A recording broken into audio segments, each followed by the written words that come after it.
আপনাদের এবং আমাদের মৌরি ম্যাজিক চ্যানেলে জানাই সবাইকে অনেক স্বাগত। জানি অনেক দিন ভিডিও আনা হয়নি, তাই আজকে আপনাদের জন্য একটা সুন্দর ভিডিও নিয়ে চলে এসেছি। বাঙালির সবচেয়ে প্রিয় পটল পোস্ত। চলুন তাহলে বানিয়ে নেওয়া যাক। পটল পোস্ত বানানোর জন্য আমরা এখানে সর্ষের তেল নিয়ে নিয়েছি কালো জিরে। এবারে পটলের মুখগুলোকে চিড়ে আমরা তেলে সেটাকে ভেজে নেব। পটল ভাজতে ভাজতে আমরা এখানে অল্প একটু নুন দিয়ে দিচ্ছি যাতে তেল ছিটকে না আসে।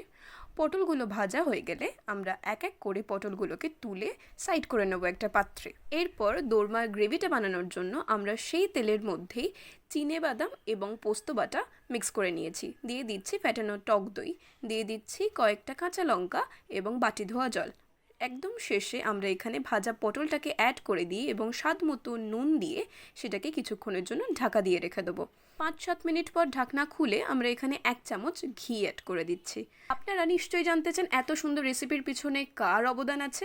এই যে আমার মা, এনার অবদান কিন্তু অনেক বেশি। আজকে রিভিলই করে দিলাম। ব্যাস রেডি আমাদের পটল পোস্ত।